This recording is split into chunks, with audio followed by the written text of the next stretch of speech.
good people. Good morning and win today. It's your girl Erina TL. It's your girl Erina TL. I had a very good night. And how about you? Joy comes in the morning. I hope anytime you're watching this video, joy comes onto you and you be blessed. Today we are doing a $1 meal again. At least I said I'll be doing that like maybe once or twice a week. I'll be showing you the $1 meal you can have, or you can prepare anytime you're in Uganda, or you also tell me how much it goes for where you're at in your country, in your place, or in your village, how much the meal I'm preparing goes for. So get ready. Today I'm not yet so sure about what exactly I should have, but I feel I've taken long without having cassava. Some Maybe we should do cassava or potatoes, but I don't know. But like I told you, having a meal for $1, it's not doesn't come out as the best meal, but it is a lot of sacrifice and a lot of that. Yes, but still there are families that survive on such meals on a daily. I'm not saying they're bad meals, but if you're someone who has been used to a certain kind of food, maybe you're used to three-course meal, having a starter, a main, and then dessert, this could not be the very best for you. But for survival, and not only for survival, I believe it's a legit meal, but depending on your standard or how you've been eating, it may not be the best meal for you. But nevertheless, get ready to explore with me the cheapest options that you can have as meals in Uganda. So we finally concluded on having cassava as our meal for today. I bought cassava for 2,000 Uganda shillings. This is the cassava I'm peeling all. You guys, I felt I was confident to vlog in public, but I really feel I'm not. I failed to vlog as I was buying the cassava, but nevertheless we have it. So the very first thing is to peel it. Yeah, you remove the hard coating, and some of you peel it differently, but this is how we peel it here. Yes, we remove these hard coatings, and also, you know, cassava has two layers, the very hard layer and then the slippery layer that you also have to scrub off. Oh yeah, I grew up when we are doing this, but one day I asked my mom, why do we remove this? And then she's like, so you want to leave it on? Like, she didn't give me an answer, but I really think it's not tasty. I've never tried, actually. It comes to my mind. I've never tried cooking it without scrubbing or scraping it off like this. After scrapping, you have to wash it off because as you scrub, some of those particles remain and they really look ugly. So you have to wash your cassava very well.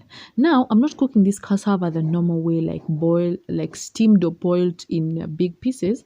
I want to make it as a mixture of cassava and the beans, which we locally call Katogo Kamuwogo, meaning a mixture of muwogo and something else. Muwogo is cassava. Oh yes, I hope you even get to learn some Luganda here. Cassava in local language, in the central Ugandan language called Luganda, is muwogo. So after cutting it into or slicing it into tiny pieces, I also have to make it a furthermore tinier. Is that English right? Yes, Erina, you are right. Congratulations to me. So we have to chop it into very tiny little bits to make our kind of cassava that we want. And this is what we have. All of it chopped down, and all of this goes for 2,000 Uganda shillings as cassava. Okay. On the other hand, we prepare our beans. Yes, we've put on our beans to boil. As we're peeling, our beans are boiling, and so the beans are ready. We have to mix in the salt right away. Now, these beans, it was half a kilogram that costed us 1,500. Yes, they costed us 1,500. That's all that we could have as beans, and we didn't use all of them. We didn't use the entire half kilogram of beans. We used some and we left a little. Okay, that means we've not even used the entire half kg, like the entire 1,500. And this is how you use them. You put it in layers. First layer of cassava, then beans, then cassava, stuff like that. You don't put them once because they have to mix very, very well. While cooking katogo or a mixture of cassava and anything else, you ensure that the water is enough. As our meal is boiling, we start frying our ingredients. So we assume that since some beans have remained, maybe the money worth those beans is what we will carry on to buy the onions, the tomatoes, and carrots to make this. So we are preparing our ingredients. You turn these tomatoes until they soften, like perfect softness. But then most cases, since I'm just going to add them to the mixture, I always add my carrots right away. Yes, I always don't like these carrots half cooked if they are in food, but I eat raw carrots anyway. So as our food is getting ready, our mixture, our katogo has not turned color. There is another species of beans that is pure brown, like makes it completely brown that you can't see any whiteness of the cassava. But these ones we use is a different species which is yellowish. So when they boil, they don't turn brown very well. So here we are, we had to add a little turmeric, of course, because of its health benefits. I always add a little to my sauce. Once everything is ready, the cassava is ready and the ingredients are ready, you mix them together. And this is what we did.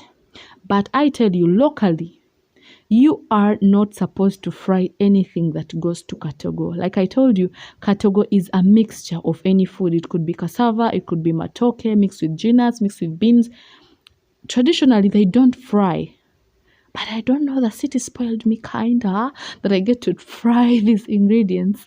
Oh yes, I feel it's tastier when we fry, but it's all the same.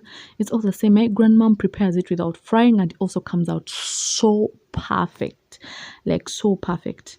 And meanwhile, I'm almost going for a challenge of not using cooking oil for a whole month, but God help me.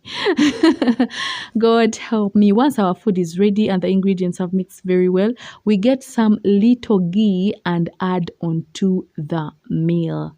Now, I call this little ghee, but some people really put something more little than this. But I want to feel the scent of the ghee in my food. So I put much that is little for me because I always have plenty of ghee in my house. Oh yes, this ghee at the shop would go for 1,000. So I didn't count it. So did our meal still remain at $1? Really? Oh no, because of the ghee we are past the dollar, but without the ghee we are within the limits, and so our food is ready. But remember, if you use the different beans I told you, the cassava would not be still as white. It would also turn to the other color of the beans, maroon.